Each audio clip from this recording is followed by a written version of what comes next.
Hello, fabulous entrepreneur. It's Tash Corbin here, and welcome to another episode of the Heart-Centered Business Podcast. This is episode number 269, which means you can find all the relevant links and show notes for today's episode over at tashcorbin.com/269.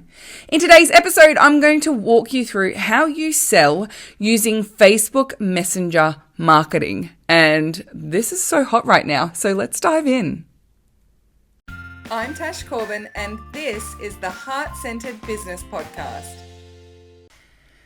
Sell by message. Whether you use Facebook Messenger, Instagram Messenger, Twitter, or any other platform, even emails, selling by one-to-one written communications is so hot as a business strategy right now. Now, it's a little bit hilarious to me that this is so hot right now because I have been using this strategy in my business since I started in 2013. If you've been following me for a little while, you know one of the most powerful things that I believe you can do in the sales process is be available. And by having that high connection opportunity to discuss your potential offers with your potential clients, you are able to tailor what you recommend to their specific needs, and it sends your conversion rates through the roof. This is the ultimate in one-to-one selling without needing to jump onto calls with people all the time. And for my takeoff program, when I do a launch, I would probably answer now between 60 and 90 emails from people who are interested in the program but have questions or just want to talk about their business first. Now, when it comes to those emails, most of them just are resolved through an email conversation. But every now and then I'll invite someone onto a call so we can discuss it a little bit further because I need to just make sure that we're definitely on the same page and it's a little bit more complicated. So I've been doing sell by message for quite a while.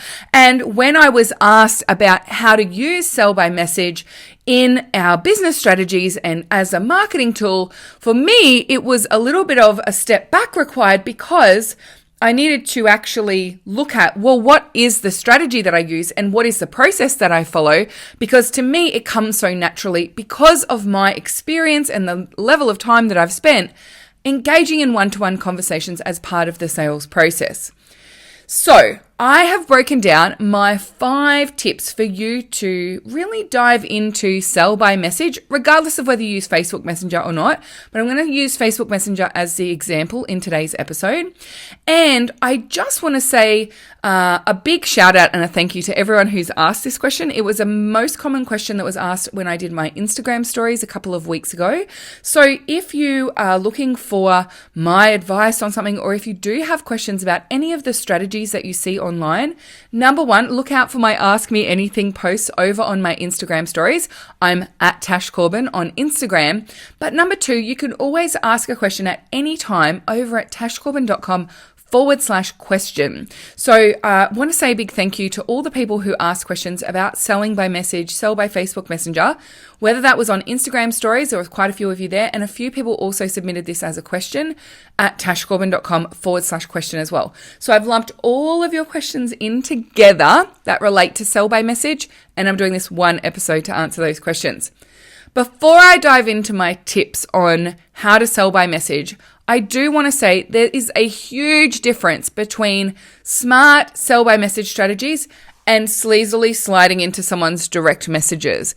And at no time do I ever recommend that you do any kind of direct message selling without consent and actually having explicit permission from that person to engage in the one-to-one conversation.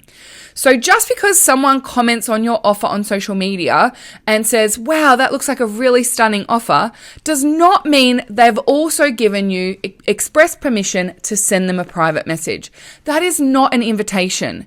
And I think this is a really important boundary for us to establish because we are passionate about consent-driven marketing practices, and we don't want someone's first experience of us to be that sense of you've crossed a boundary without us discussing you sliding into my DMs. And so I just want to make that really clear from the outset. I'm not saying that you should be messaging people on the internet who you haven't got a connection with. I'm not saying that you should be messaging people on the internet when they have not invited you to message them.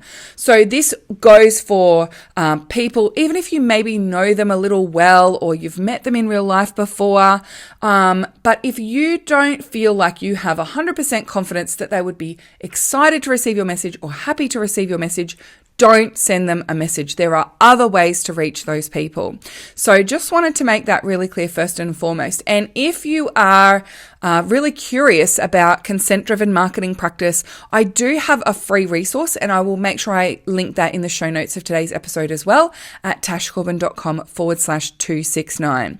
Okay, so let's dive in to my 5 tips for selling using Facebook Messenger marketing. Number 1, where does this fit in your client attraction process? You need to be really clear at what part of that journey is this person on, and it's going to be different for different people. It depends on when they reached out to you, how they reached out to you, what the invitation to jump into their messenger might have looked like. So let's say that you did an Instagram Ask Me Anything where you invited people to ask you questions about your topic or area of expertise, and someone submits a question. Now, first and foremost, you want to make sure that you answer that question publicly where appropriate so that you use the tools available to you to answer that question. But also, that is a great opportunity to just initiate a conversation and see if they're interested in chatting. I'm not saying, for example, you say, ask me anything, and then someone says, maybe they did it to me, and they say, Tash, how do I get my business to consistent income? I'm really struggling to get consistent income in. And that doesn't mean that you then have an invitation to send them a private message and just sell to them. Right? Because that is a reach strategy in your client attraction process. You're simply building an audience here. So it's very early in the client attraction process. So you could send them a message and say, I've answered your question over on my stories. Here's the summary for you. Do you have any further questions? So you're not yet at the point where you have permission to pitch to them. You're not at the point where it's appropriate to jump into selling mode. But it is appropriate to connect with them because actually when they submit their question, they're sliding into your DMs, so your direct messages. So understand where this fits in your client attraction process. That's a very different message to someone who says, hey, I was just on your webinar and I have a question about your program. Can you tell me A, B, C? That is a very different part of your client attraction process. So whenever you have the opportunity to have a one-to-one conversation with someone on Messenger, just ask yourself, where are they in my client attraction process? Did they come in on a reach strategy? Are they in the nurture process? So the nurture process might be you've done a post on social media about a podcast episode and someone sends you a direct message and says, thank you so much for that podcast episode. It really helped me to fix this. Then you are in the nurture phase with that person. So behave accordingly. The next stage of your client attraction process is the lead generation stage of your client attraction process. So this might be where you say, send me a private message if you want to come to my webinar. And the person sends you a private message and says, yes, please, I really want to come to that webinar. What's it about? Or, yes, please, I really want to come to the webinar. Send me the details. So yes, you could absolutely send that person the details, but it's also an opportunity to ask a couple of questions. You're in a lead gen phase with them. So, and you can qualify that lead. So it might be that they say, yes, please send me the details of the webinar. And you say, here's the link. Quick question. What would be the number one thing you'd want to learn from this? So that you're engaging in a conversation and identifying, is this person an appropriate lead? And then the final stage of a client attraction process is conversion. So if they're asking you questions about your products and services specifically, this is your opportunity to sell by message to convert. So step 1 is make sure you're clear on where they fit in your client attraction process and how that conversation has come about, and behave accordingly. One of the beautiful things about Sell by Message is that you can have a conversation with someone who comes in on a reach strategy in your client attraction process. And by asking great questions and having a great conversation with them, some of them will be ready to invest and go straight to the conversion piece simply by having a little conversation with you. And that happens to me quite a bit in my business. So, the one thing I want to say when it comes to this client attraction process piece is if you're unsure, just start earlier.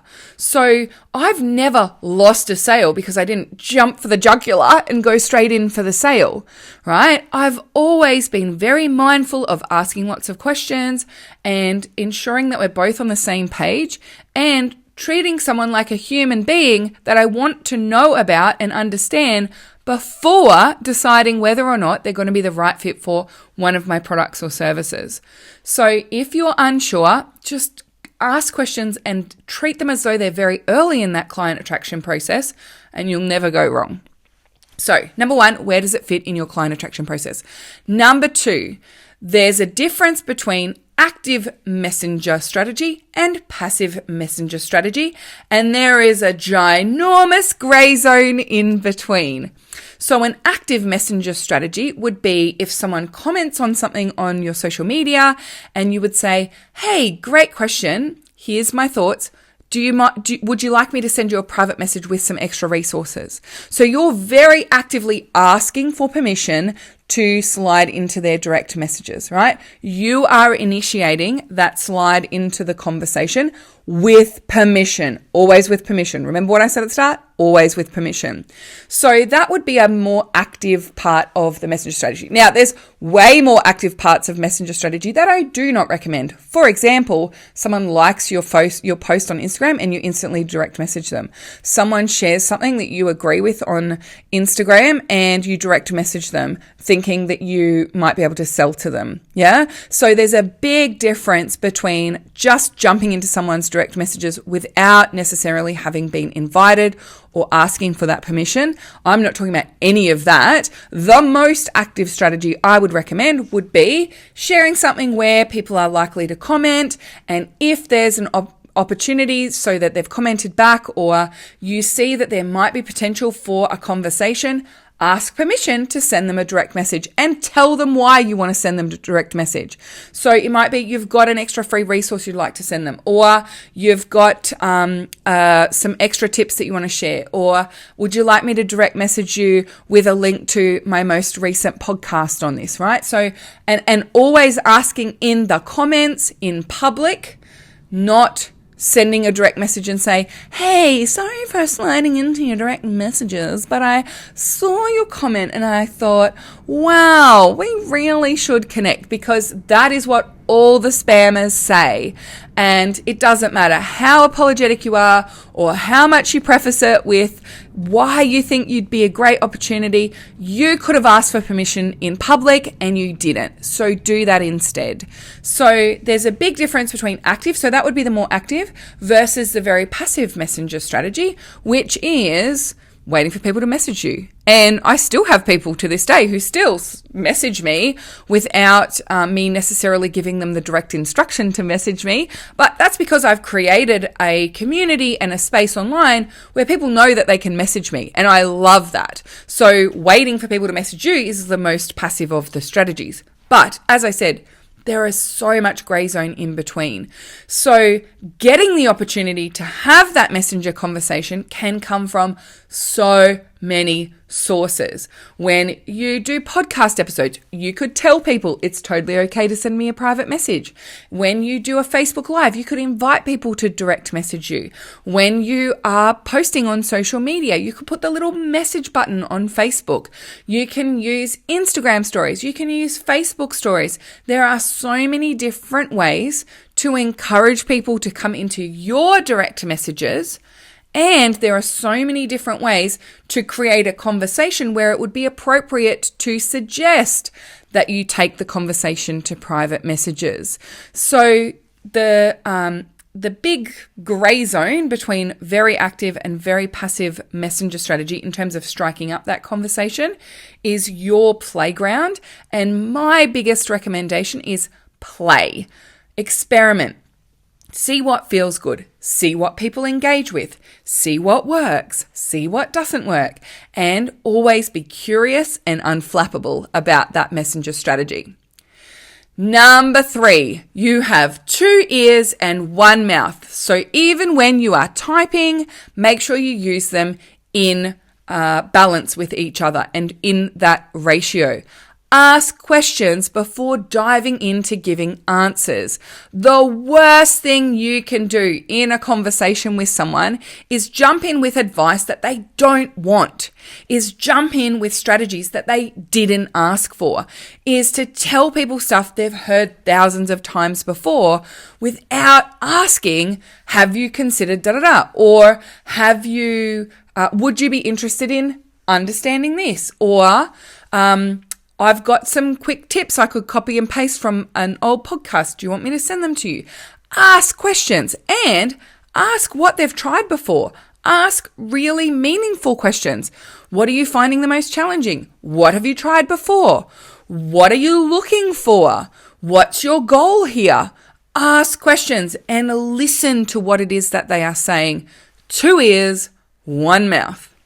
Number 4, be honest. Congruence is key. Now, I know that there are marketers out there who teach you to hire someone to pretend to be you in direct messages. I think that that's a mistake. I don't think that that's built on ethics, and I don't think that that is congruent. If you send a direct message to me and you get a reply from someone in my team, they will tell you it's someone from my team. They won't pretend to be me. Now, I understand that outsourcing is all the rage and you could have scripts and it would be your words. I totally understand all of that. But as far as I'm concerned, when it comes to really role modeling ethics in business, congruence with my values, and just being really transparent in the process, one of the 4 pillars of consent-based marketing, then for me, it is important that it's really clear who that person is talking to and that we're honest about that. My team do help me with direct messages from time to time, especially when I'm doing some of those more active strategies where I'm asking people to send me a message if they want the link to my next webinar. My team will send that link to people who direct message for that, but they'll say that they're from my team.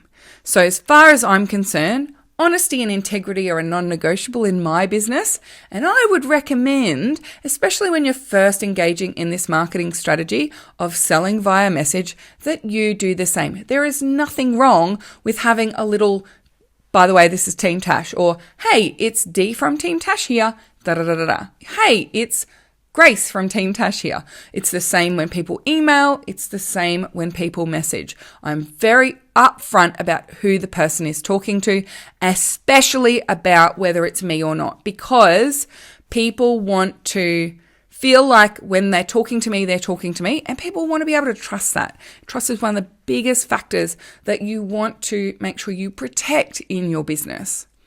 And then number 5, just like on live sales conversations or Zoom calls, when you are having a conversation with someone about potentially working with you, ask and shush. Ask and shush.